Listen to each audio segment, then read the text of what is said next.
Hello, everyone, and welcome to the actual story of actual play. I am your host, Jake, and today I have the pleasure of being joined by Jay from Swoleinitiative. Hey, what's up, man? Thank you for having me amidst all of the issues that we've had trying to get together. Oh yeah, behind the scenes, we have been having a rough time trying to get the show on the road. But you know what? That's show business, baby. As always, I would love for you to just start by introducing yourself and your channel and sort of what you do, or channels, perhaps. Wink, wink. Yeah, so hey, what's up? I'm Jay from Swoleinitiative. I'm a guy who mainly resides on the internet. My main platform is Instagram, where I make tabletop relatable videos and such, like in the comedy sphere. I'm also a voice actor, dungeon master. I stream on Twitch through the week on the Swoleinitiative Network Twitch channel. We have the YouTube channel where everything's backed up. I think that's it. Oh, and I'm also like a strength dude as well. I like working out, and I've been a strength coach for like 10 plus years. So yeah, I've got that going for me too. Well, I actually want to jump right into the what you mentioned about the Swoleinitiative network, because that's what I found most like super interesting when I was researching and doing my prep work for this for the second time, which is sort of as the manager of a network of actual play streamers, what do you look for when you're trying to recruit someone for your network? Like, what makes you think I want that person? Yeah, so actually I got lucky with the cast that I do have. I say cast loosely because they're all friends of mine. Mm-hmm. So we had been in streams on other channels together and had just worked well together. And when I kind of splintered off to do my own thing, everyone wanted to come on board. That being said, we've talked about adding like a couple of other people or letting them try out and things. But for me, it's got to be, you've got to have this sort of modicum of a little bit of laid back and take things as they come. They've got to be creative, because my DM style is very much yes and. Like, oh, we're going down that road? Yeah, keep going. And then I'll just bounce off of them. So yes, they've got to be able to sort of, like, improv skills are kind of a must with the games that I run, at least. Other things, obviously we look for humor as well, but more than anything else, it's got to be someone who gels well with the group. Right, like it's okay for someone to come on board and do a guest spot or a one shot with our group, and then and I'll be able to see from behind the screen, kind of watching everyone interact and things, like how it's going, which is kind of the plus of being behind that DM screen and not being a player the whole time, is you can kind of observe a lot. So. Yeah, they would need to have that chemistry to be able to sort of bounce off of one another, to work with one another. If the chemistry isn't there, it might just be a, hey, that was super fun, but that's probably going to be it. If it's going to be someone that gets introduced to one of our long-term campaigns, then yeah, that chemistry is a must, because we have such. If you saw any of like the games and things, then the level of role play that my players give is very in depth, and so the need for chemistry and safety as well. Yes, being on the same page with tools and such. Yes. Yeah, absolutely. Like, I'm lucky that I know my players as well as I do when I start to push things, but I will always check in, like, straight away, like, after the show, or if I'm planning to do something, then I will say, hey, we go down this road, how you feel about that? Because I don't want to take agency away from them, and I don't want to inadvertently cross boundaries. But yes, being able to have that trust is huge. You're not only sat at a table, well, a table, like virtual table for us, Right. with all of my friends, and I'm introducing this person in to basically like our inner circle. But it's also a show, and so they need to have they need to be able to garner people's trust and know what lines are there, and to have that restraint to not go beyond them. Yes. Absolutely. Yeah, like cooperation, being on the same page, and sort of just the natural chemistry of play. Which, what we do, or what you do, is all about that, right? It's about the human connection and forming that. So for sure, I get what you mean. I want to know just this whole channel network thing, right? What motivated you to start this in the first place? Because it's not everyone goes, oh, I want to do actual play, and then immediately goes, I want to be a brand manager, Yeah. So the Swoleinitiative brand was already sort of in motion. So I've had that for three and a half years or so. And so I've been sort of pushing myself in that way. And then jumped on with a couple of streams on different channels. And not to name names, but we got into some disagreements and things about the way that we felt that everything should be run.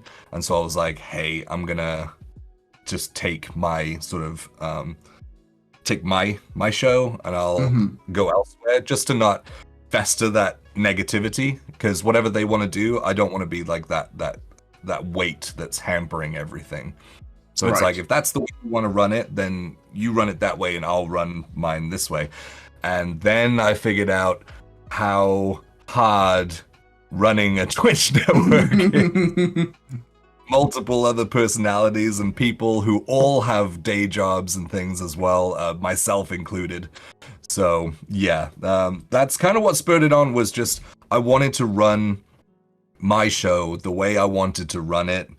And I had these ideas for how the channel as a whole could be run, including bringing in a lot more engagement from the audience and things, and that's hard, right? In the actual play sphere. So Twitch, what we're talking about, it's awkward to get people involved, because you want to, it's that awkward tightrope walk of wanting to maintain the story and immersion, but then also interact with the chat when you can, because it's fun to interact with people who are watching and things, and you see them making jokes and stuff, or it becomes like in jokes for the channel for people who have watched for a really long time. So that's always fun to like interact with and things, and it becomes like a tug of war from being able to just focus on the story and also interact with people. But yeah, it's so I basically had formed an idea of how I wanted to kind of walk that line and introduce things where the chat could influence the game a little bit without breaking it, because I'd seen on like the prior channel and stuff, like there were for people who subscribed, they were able to give a ton of boons to all the players and things. Oh, and I'm like, that's very interesting.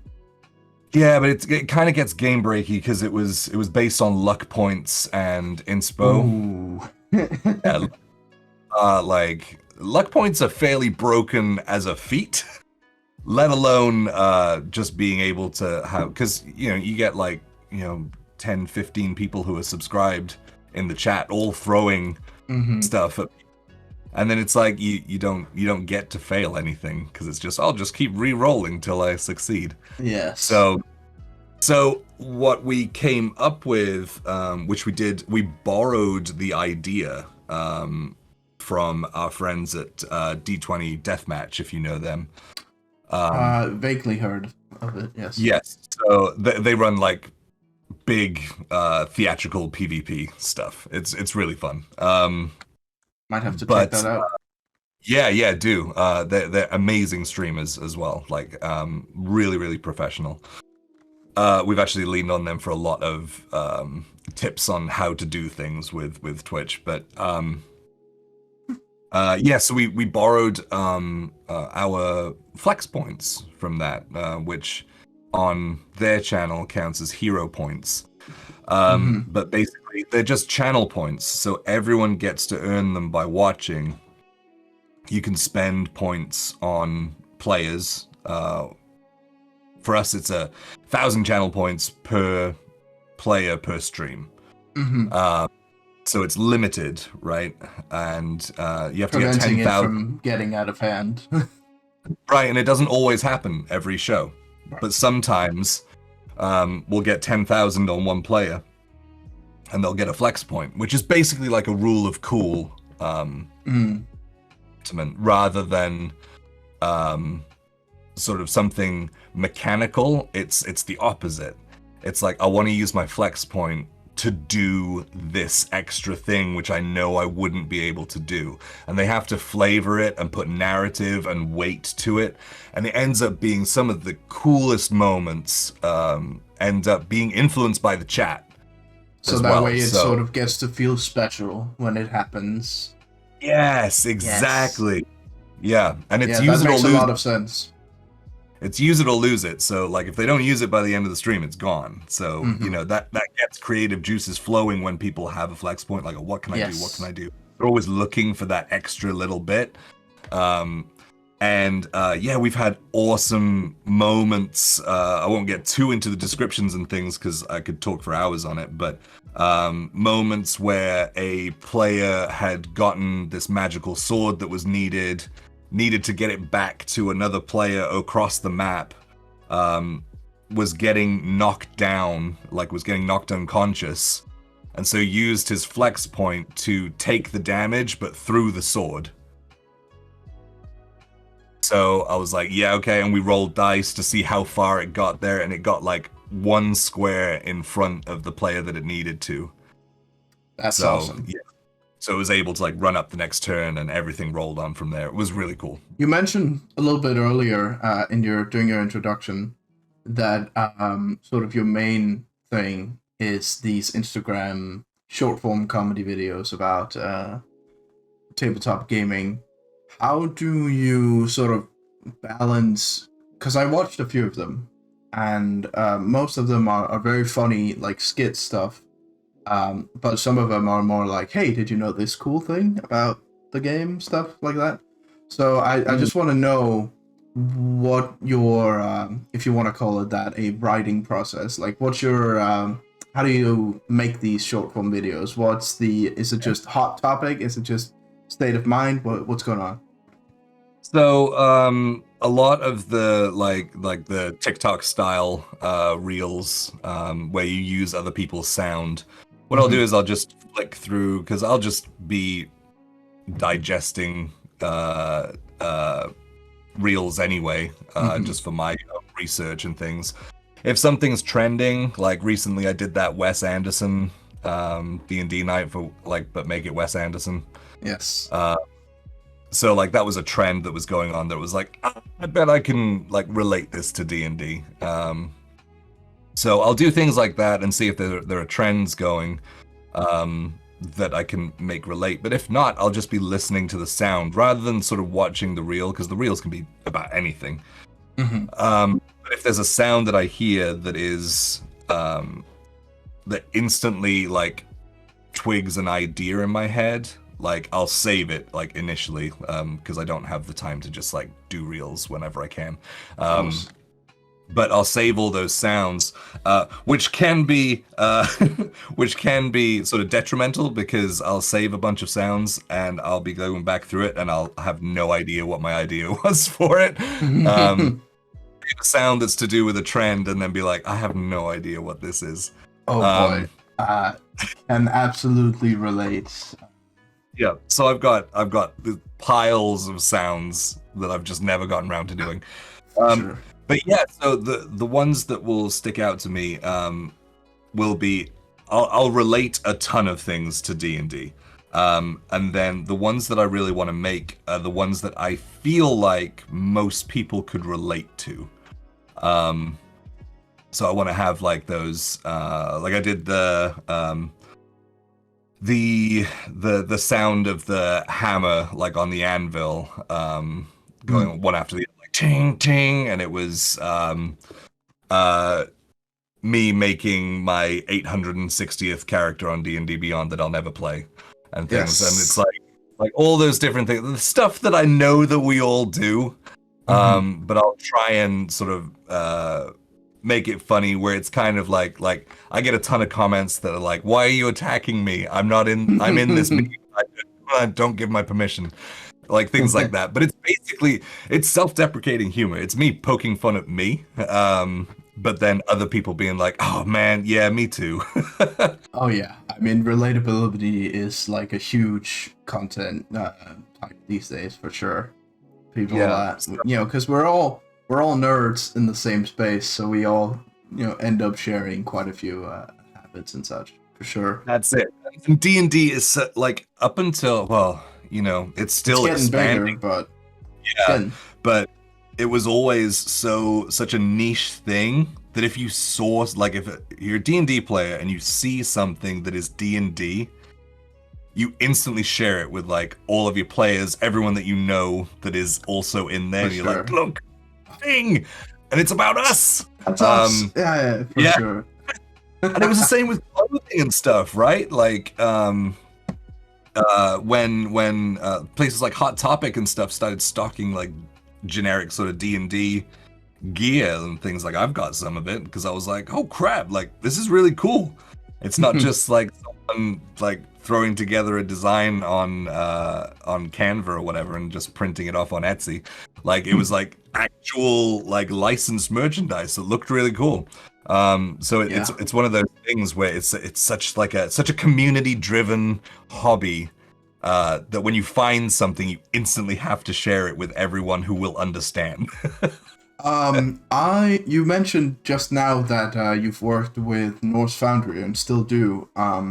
Could you delve just a little bit into that and just sort of briefly give your take on what's going on over there and what you do? So, my relationship with Norse Foundry was basically like, if you're in tabletop and like sort of more luxury items and things, you probably know Norse Foundry. They make Nordic influenced like themed dice, high-end metal dice. They do mid-range as well, and gemstone dice, wooden dice, like all like amazing things, as well as a bunch of other accessories. So shout out to Norse Foundry. But I followed them for a while, and I entered a giveaway. And like remember Instagram giveaways? Oh yeah. I entered one of them, and I won a set of black cat's eye glass dice. And so there was a little issue with getting them sent to me, and we were kind of going back and forth over Instagram messages and things, and I was like, well, hey, if you ever want to like collaborate on something, that'd be pretty cool. Like Norse Foundry, Viking DM, like you see the parallels there? Just kind of dropping those hints in. And he was like, yeah. He was like, I'm open to hearing what you want to do. Like, and I was like, cool, dope.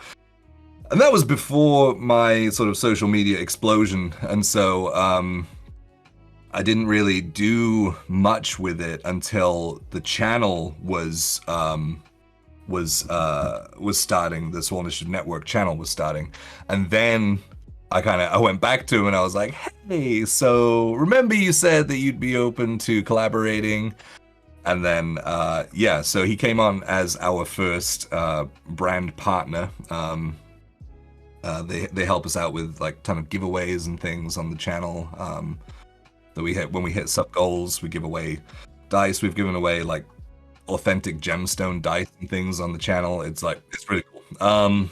We started doing little bits of work together, and then after the explosion of my my channel, or my mini blow up, I went from like 14,000 followers to 100,000 in like 6 months, I think, or less than. But yeah. Anyway, I did a couple of reels that were based on dice and things, and he was like, "Oh, that's really cool. Like, I would love to start working with you more and things." And then, you know, the more opportunities that came my way, the more I became more prolific in the like actual content creation outside of like short form stuff. And then he's had me like come out to conventions and things, and do appearances and talk about dice and things, and now I'm running the YouTube channel for him as well. So I make weekly content over there.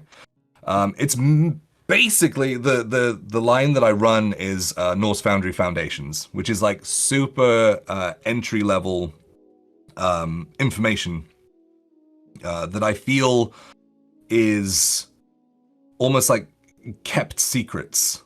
So we did a 3-part thing on breaking down the character sheet, because that's an intimidating paper to look at as a newbie, especially because there's nowhere near enough room to write anything after your level 1. Yeah, for sure. Yeah, and so we started making content based on that. You know, after the whole OGL debacle, we did a couple on what was it? It was we did the top 10 TTRPGs that weren't D&D, because lots of people were branching out, and so it was like, hey, you should probably check out these if you've only ever done D&D and you don't know where to go other than Pathfinder. There's all of these other ones as well, which was cool because I got to work with mention like game producers and things that I know from like meeting them at conventions and things, like Hunters Entertainment and things. So that was pretty cool to be able to do that. We've done the full unboxing of the Pathfinder beginner box. So I did a complete blind unboxing of that. And that was pretty cool as well. So yeah, there's lots of just like not in-depth mechanic stuff. I come from a somewhat teaching background, and so I used to teach in a high school, and then also like going up through coaching and training and things. You have to break things down so that people understand it to then use that and go forward. So that's kind of the approach that I take with teaching tabletop stuff. And that's kind of what the series is based on. So most recently, this Thursday, as of this recording, this Thursday just gone, I did we're doing settings, so D&D settings, and the first one was Eberron in 5 minutes. So it's like high level, like what makes this unique, and I'll explain the whole thing in 5 minutes. And that's great for you to sort of browse.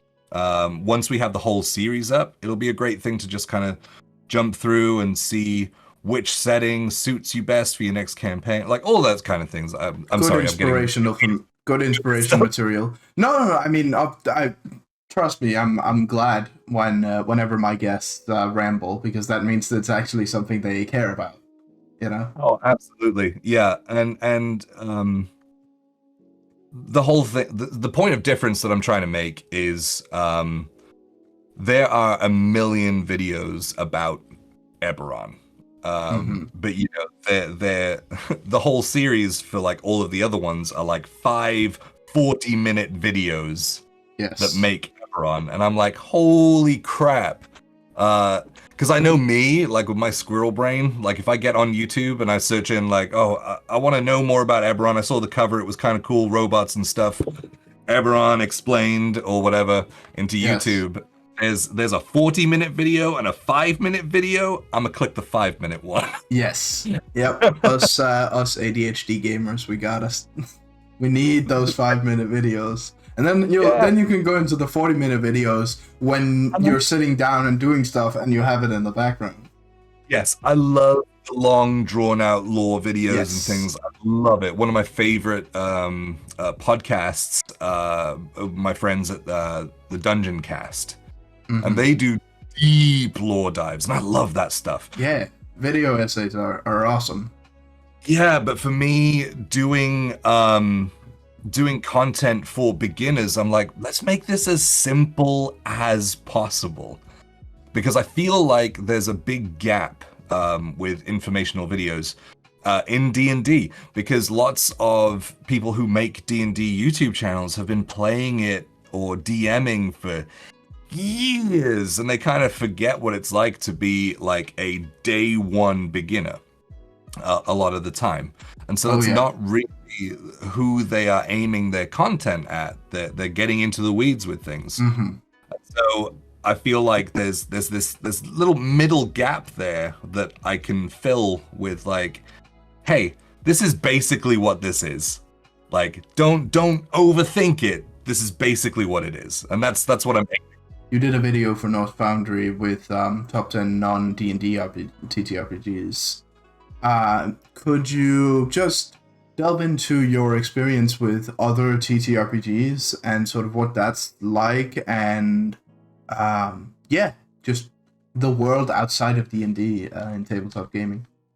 Yeah, I'll be honest, I don't have a huge amount of experience going out there, so putting together this video was a lot more labor intensive than I had anticipated, because I had to go out and research all these games, like, so that A, I'm not saying anything wrong, and B, that I'm giving the games justice when I'm talking about them. Because they were on our list for a reason. Me and Drew put the list together. And Drew from Norse Foundry. And it was, like I said, I don't have a ton of experience outside of D&D or D&D adjacent. Yeah. So settings that are based on D&D, but like there's different mechanics and things that are all over here that make it different. Like I ran a Humblewood one shot for Christmas time and things, and we've done stuff like that, and we're getting into more on the channel as well. So we did Call of Cthulhu, DM'd or kept. It's called a keeper, I think, by Ashley on our channel, and she runs an incredible Call of Cthulhu game, and so that was super interesting because those mechanics are completely different. Have you played Call of Cthulhu before? So I've only gotten a very, very short amount of experience with it at a friend's one shot. So it's like it's all D100. And the sanity mechanic and all that stuff is very interesting. It's like, hey, don't be a hero because you're gonna die. Yes. It's very much like, oh, there's bad things coming. Where is the exit? Yes. How do I get out of here? Yes. Exactly. Yeah. For sure. That was really cool to like step away from everything that's so familiar to me and get into that stuff. We're actually my home game that I am not DMing in. That's going to be a Pathfinder 2 a game, and I'm really excited to jump into that and it's get great into stuff to be able to see like. I just recently. Well, I guess it's not so recent anymore, but for the past few months, I've been playing a Pathfinder 2 campaign. Nice. Are you enjoying it? Yes, it's great. It's I was asked recently by a friend whether like which one is the best one of the two, like D&D and Pathfinder. Now that I've tried both, and Yeah. I just had to say like, well, you can't really say that because they're like super different. Like Yeah. the systems are so different once you actually delve into them. 2E definitely like broke away from the Hmm. I'm gonna make D&D but slightly different. Yes. 2E really broke away where they started focusing on their unique stuff. And Yeah. then obviously with the ORC license that came out where they were like, hey, we never needed the SRD in the first place. We were just using it so that other people could use our stuff. Yes. Which was really like, oh wow, like it's literally that different that they don't need to borrow anything. Hmm. Uh, And which is yeah, like the play patterns are similar, sure, but mhm. the focus points are super different. Like Yeah, the D&D, play pad- I would say especially like 5e is super focused on this 5e is super focused on being accessible and easy to break down once you've gotten into it, and then like Pathfinder is like, oh, this is the nerd game. This is where everything has its own feat and everything is customizable and like yeah. yeah, new abilities at every friggin' level, like Yeah, which for is sure. cool. You can really build the character that you really want and not Yes. just to fill in the blanks with flavor and things Yes. like I cast my spell this way and it kind of does this, but I'm actually just casting Eldritch Blast. Um, Yep. you know what I mean? Yes, Which for we're sure. flavor and things and trying to make everything feel unique. Um, but yeah, so I looking into Pathfinder 2. I was on a Hunter's Entertainment actual play for their second edition of Alice is Missing, Mm. um, which was really intense. So if you haven't seen that, that is it's a game we all play. Uh, Is that something people. you can find online?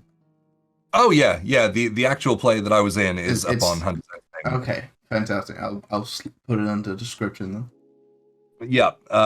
So there's basically you all play characters who know this one girl who is Alice, Mhm. and is missing. She goes missing. No one knows what's happened with her. You all pick relationships with one another. So there's like points to pick from on cards that you draw, and you can pick positive and negative points. And so you already set up a dynamic Mhm. with one another. Um, Right. whole thing is based. There's no speaking. There's no speaking. It's all based in texting. You start text threads. So there's Oh, the main group chat, and then there's individual chats that you have with everyone individually, and everyone's trying to find what happened to Alice. And so that's it's very interesting. it is, and doing it as an actual play where it wasn't around a table. So there's a soundtrack that times everything Hmm. because it's 90 minutes. That's how long the game is.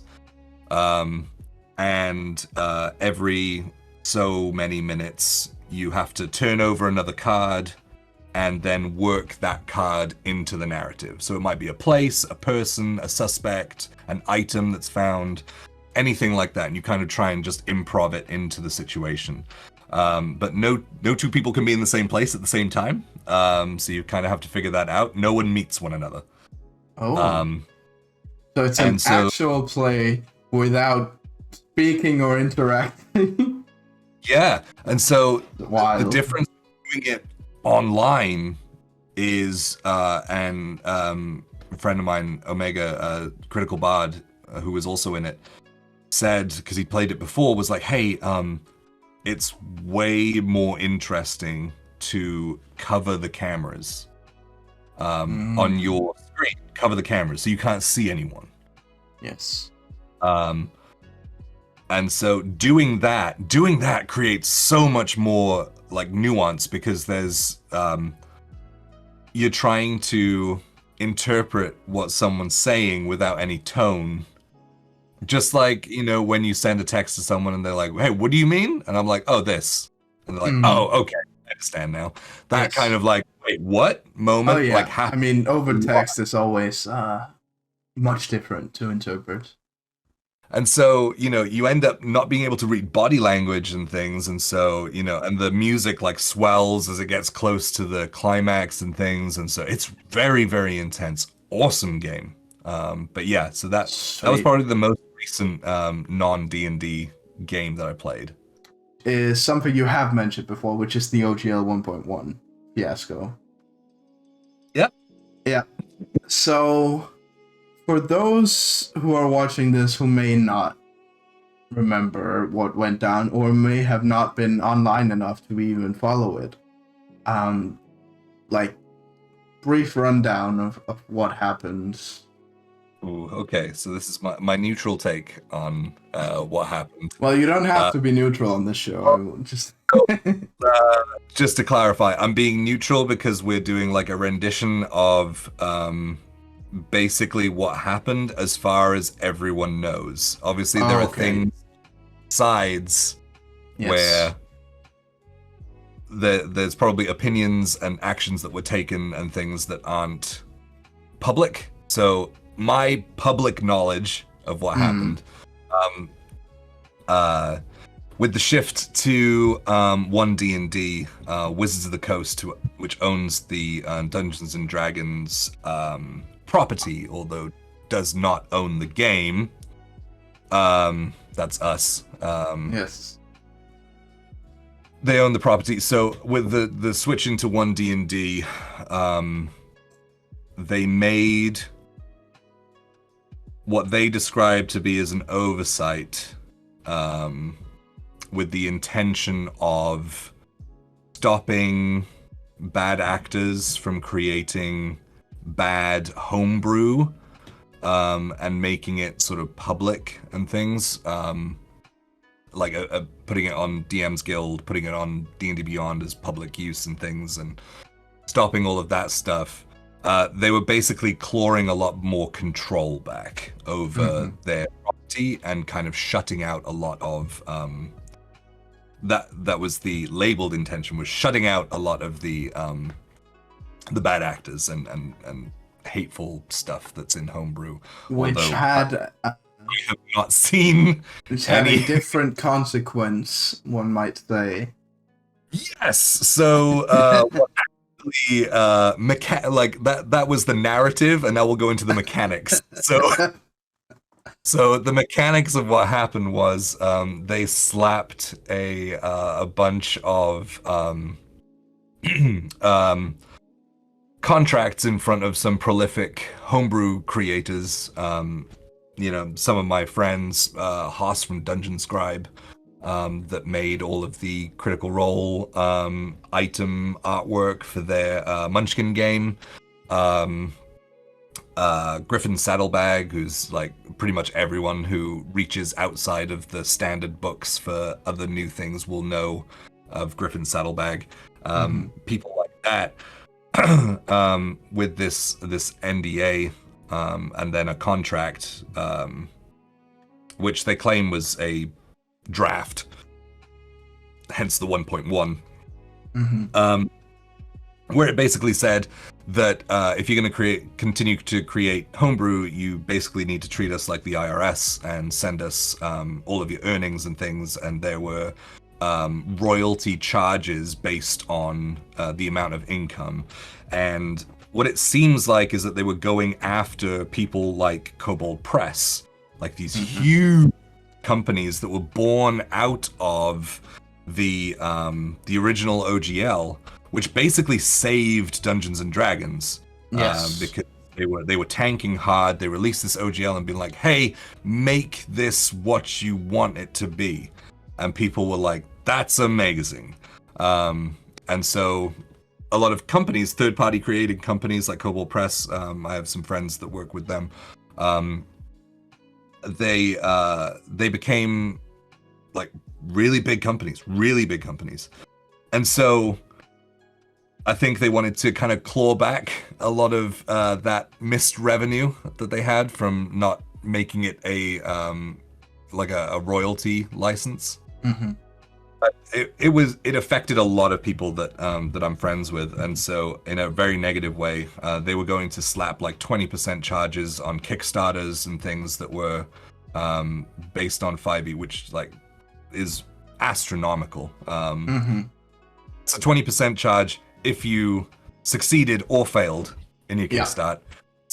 So you might go, you might not fund, and then go negative because of the charge. Because you have to pay people back and then pay WotC.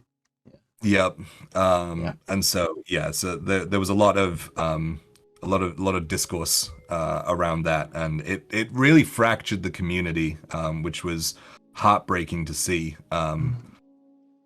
People going after friends of mine who've always been such positive champions for people, which is the same kind of platform that I want to try and bring. I was in a position where I couldn't publicly state my opinions on it because of other things. I wasn't tied to WotC, but I was tied to things that were tied to things that were tied to WotC. Oh yeah, and so I get it. I couldn't speak out about it, and a lot of us got harassed. A lot of us got threatened, and things, and but that whole debacle basically led to a lot of denial on WotC's part, and a lot of silence. I think that was the longest week in tabletop, was that week of silence that they didn't say anything. Yeah. And then after a lot of lobbying, basically from the tabletop and the start of the ORC license that we mentioned earlier, that Paizo started, which is a completely free license that people would be able to publish under, which Kobold Press jumped on that as well. They eventually folded and sort of gave back everything, and not only gave back everything, but published 99% of everything in the Creative Commons now, which means that they literally cannot take it back and they can't touch it once it becomes Creative Commons. So, I mean, it ended up in somewhat of a win, but it really left like a weird taste in everyone's mouth, I think, going forward. You mentioned earlier that I used to do the D&D like explainers and stuff, and so when they were releasing the one D&D Unearthed Arcanas, I would basically like read it and summarize it in less than a minute. Like, this is what to take away from it, or this is what they're trying to do if you want to read into it. And I would do things like like the Ranger, like the new version of the Ranger. I broke that, like that was kind of fun to break. And so like level 1, you could shoot someone and cause like 24 points of damage plus modifiers, which is ridiculous. But I would do things like that to show like what direction they're going in, and I would talk about what I like, what I don't like, blah blah blah.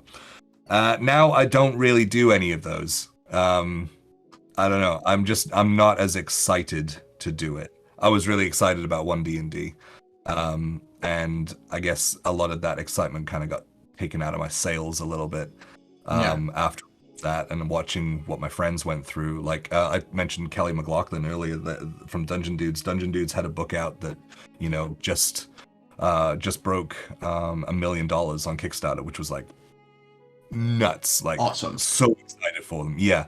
And then they did that, and then a couple of months later they got backhanded with this stuff, and they had no idea what they were going to do.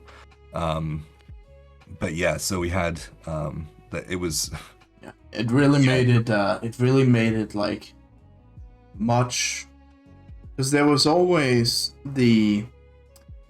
sort of a friendly rivalry, which sometimes got a little bit toxic, but mostly just fun jabs between people who only play D&D and people who only play other things, and like, D&D is the normie one, right? And that was always sort of a friendly rivalry there, but that became a genuine like distaste for the D&D players who continued to play the game.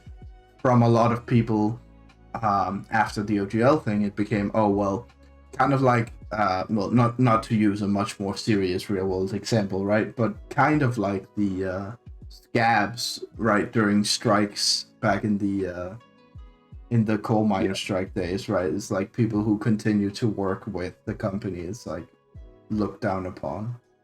Yeah, and we're attacked and things, and Yeah.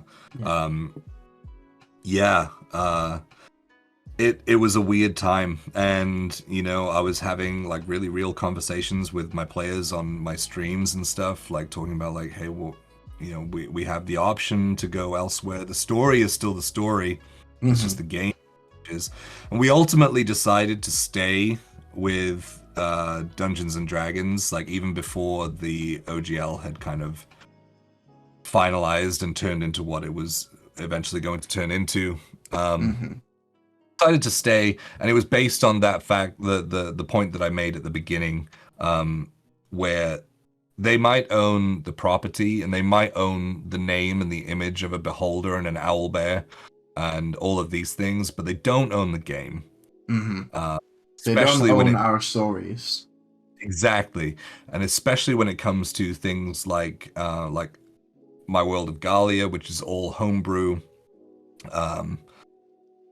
They don't own any of that, so for sure we could change a couple of words and a couple of rules and be completely separate, but ultimately it was like no, you don't own us, we can do what we want. And so that was kind of the stance that we took on the channel, and I got attacked for it on Instagram and things. But it's a case of where you're never going to please everyone. You're never going to please, and it becomes if you let it can be very it became very overwhelming for a little while, mainly because I couldn't talk about what I wanted to talk about. For sure. So I was being told that my silence was being complicit with them stealing this, that, and the other and things, and I was like, there are other things at play. Like I have a whole life outside of what you see on your screen on Instagram. Well, nuance is hard to on the internet. That's yeah. Basically, it's hard to be nuanced on the internet. Well, jumping from sad, serious thing to funny and cool thing, because that's more enjoyable. Yes. You are big Viking man. You have Mjolnir cross. Yes. Mjolnir. And yes. As a Danish person, so a Viking in name only and not in body, I would love to know.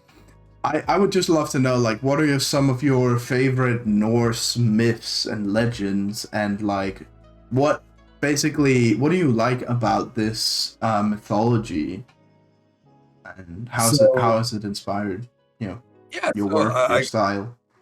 I grew up in Wales, which is heavily sort of Celtic based, and I have some heritage that goes through the city of Cork, which was a Danish stronghold for a long time and things, and so yes, I have some roots that go out that way. But what I found was, because I was so Wales is a very, very proud nation. And lots of people in like America and things don't really know about Wales. They know about Scotland, they know about Ireland and things, because that's where a lot of the immigration came from and things. And so Wales is very, very proud. It's a very, very small country. Do you speak Welsh? I speak less now than I used to, because I've been away for so long that I don't really practice it. But myself and my wife, grew up speaking. Not fluently. So I grew up in South Wales, which, not to get too into the history, but South Wales was attacked more frequently by the English government, and so they tried to extinct the Welsh language.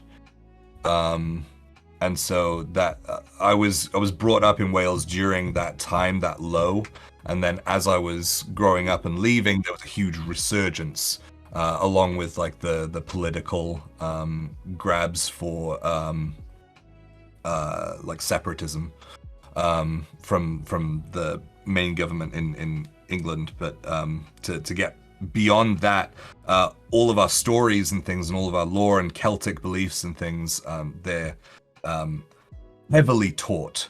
And so you grow up with like our flag has a dragon on it, like Yes. so you grow up with stories of dragons and elves and like minor goblins and things and fairies, and you grow up with all of that stuff. And so as I started learning more about like the Norse side of things, there is a lot of parallels between the two, which is probably from the Celtic Germanic sort of mix on sort of the mainland of Europe and that kind of melt that became the more separate peoples. But yeah, and so I don't know what it was about it, but it just started when the more I researched into it and read into it and things, the more I related to, and the more like it spoke to me. To not get too like spiritual or anything like that, but I and there's a lot more written than in Wales, because Wales was ransacked basically eventually by the English. And so a lot of our history, I know a lot of it was destroyed, and so yeah, being able to sort of relate to a history and a belief system and things that was in a lot of ways very parallel to a lot of the stories that I grew up with in Wales. I think I started relating to that, and then obviously being a big long-haired blonde dude with a big beard. Yes. But yeah, so I started diving into that. Like as far as like the stories and things, that's a really hard question to answer. But I think, what I think is probably the main story that got me into sort of the Norse mythology area was the story of Odin, just his life. Because the gods are fundamentally flawed. Like that's the reason that everything happens is because of their flaws, which makes them again more relatable, as opposed to sort of an omnipotent being that you're meant to sort of follow in faith and never question anything or anything like that. But these gods were just like, they were almost people of a different like they came to be in a different way. And so they had these powers and things, and they were great and whatever, but they were just people, and so they did wrong things sometimes, and they made mistakes, and then they had to live with the consequences of them. And so with Odin, with his constant need to know about the future, and everything that he went through in order to try and prevent Ragnarok, throwing his eye in Mimir's pool and things, so he could keep one eye on the future at all times and things. But that meant that he wasn't fully present in the moment for what was actually being in front of him, and so he misses a lot of things because he's constantly trying to prevent this other thing from happening, and thereby accidentally accelerates everything by trying to avoid it all. That's the thing about prophecies. Yeah, that's it. When you're trying to counteract them, you end up fulfilling them. That's it. So, actually, I released with Norse Foundry. I released a tabletop album that's royalty free, So you can use it on your streams and your home games and everything. But it's kind of Norse influence on there, and that album was a concept album of going through Odin's life as well. So yeah, that's probably that's rad as fuck. That's awesome. Yeah, finally, I think I just want to get your thoughts on, because you mentioned you're obviously a strong built person, and you mentioned you're a strength coach as well. And so I just want to get your thoughts on the new-ish culture that's emerging that I sort of in my head have dubbed nerd gym, which is okay. These because more and more people like gym influencers are doing this thing where they're saying, oh, okay, well, we want to promote exercise and a strong and healthy lifestyle, among nerds and gamers and such, and I feel like that has become a rising movement in in this space. So I just want to get your thoughts on it as both a strength coach and gamer. Yeah, as one of them. Yeah, as a strong gamer. Yes, exactly. Yeah. Exactly. Strength nerd. Yeah. Yeah. So I wasn't always a big dude. I was always into sports. Grew up playing rugby because I'm from Wales, and so was always playing physical games. But I capped out in school and beyond school. Honestly, I think at 20 years old, I still only weighed like 140 pounds. I can't do kilo conversion right now. No worries. I used to do it all the time, but since I've lived in the States for 8 years, I've lost that ability. I started getting into, so I was already a nerd that then got into working out and trying to put on a bit of size and things. Like I grew up idolizing Arnold Schwarzenegger. That was like all of the movies that I was allowed to watch growing up, I would have on repeat on VHS, so much that they wore out the tapes. Like there would be all like the flickers across the screen and things. Yeah, and yeah. Wobble and things like. Sure. But yeah, so getting into that stuff, it's cool to see that it's now a much more accepted thing and a much more like cool thing to aspire to as well, because it's not just about looking a certain way. It's not saying, oh well, you look like a nerd unless you put muscle, like things like that. Yeah. I ended up getting into powerlifting and things, and got to like the nationally qualified here in the States and things, but that was always a case of wanting to be physically strong based on characters that I grew up with, people like Vegeta and Dragon Ball Z. Yes.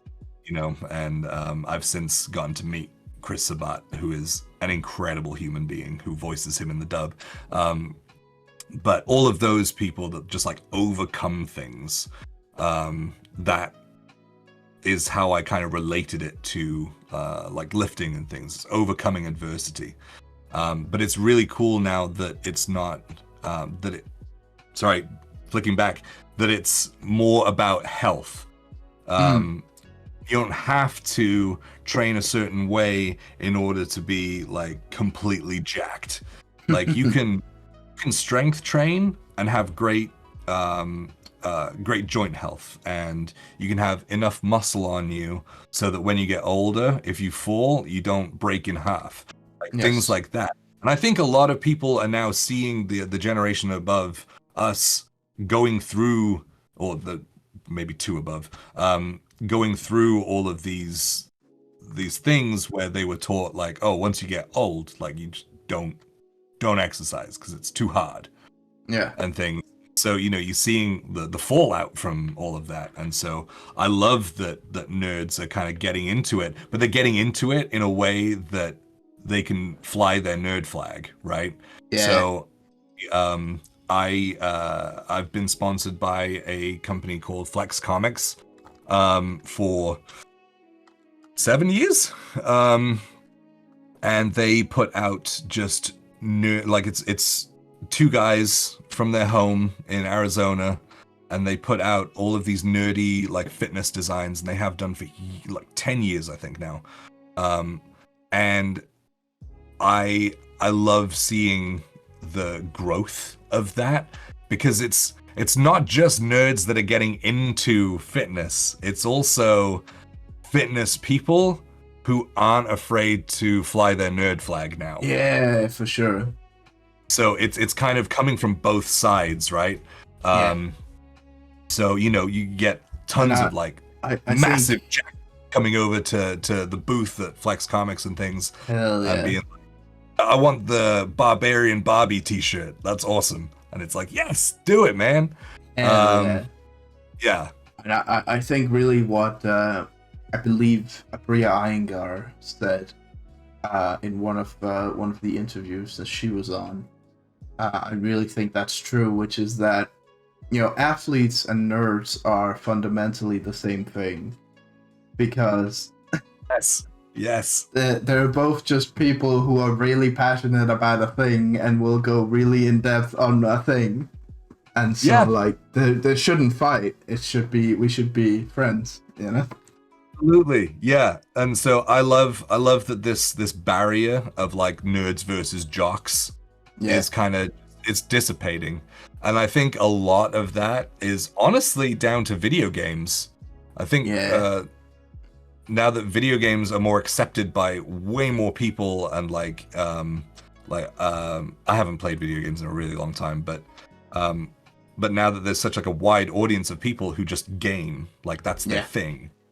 Celebrities come out and say, yeah, that's how I unwind. I game and things. It becomes more accepted. Henry Cavill, who's like the Giga Chad, and then he comes out and it's like, I play Warhammer in my basement in the weekends. Yeah. It's like, that's it. And he's got all those videos of him building his custom PC and things. Yeah, for sure. Like that stuff's awesome. Yeah, and so there's all of this stuff coming out where I grew up, and if you were like really into video games and you wouldn't do like sports and things, like you were weird. Mm-hmm. Like I was that kind of 50-50. I grew up and I was on sports teams, but I was also in like the drama department as well. I like ex-theater kid. I would jump into like musical productions and things. So I've always walked that line. So now it's kind of cool to like look from side to side and see that the line is like really blurred now, where things are kind of filtering over from both sides. Awesome. Well, I think I've kept you for a while now, so I just want to say thanks a bunch for coming on the show, and I really appreciate it. I'm glad we could make it work. Yes, absolutely. Thank you for letting me ramble at you. Of course, I mean that's what I'm here for. That's what I do. Yeah. There was a few moments where I was getting so in depth into a topic, and I was like, "Oh crap! What was the question? Like, did I answer the question at some point in some of the words that I said?" For sure. But that's passion, and that's what we love to see, right? That's what makes it so interesting. That's why I do this show in the first place, is because I'm passionate about actual play and like TTRPGs and such, and so getting to speak to other passionate people is like, oh well, that's the most fun thing, right? For sure. Yep. So absolutely, thank you so much, and hopefully we'll stay in touch and talk about nerd shit. Yep. Share memes. That's it. Yeah, it's just non-verbal communication. Yep, memes. that's it. Yeah, for sure. All right. Well, Thanks, thank you so much again, and I'll definitely see you around.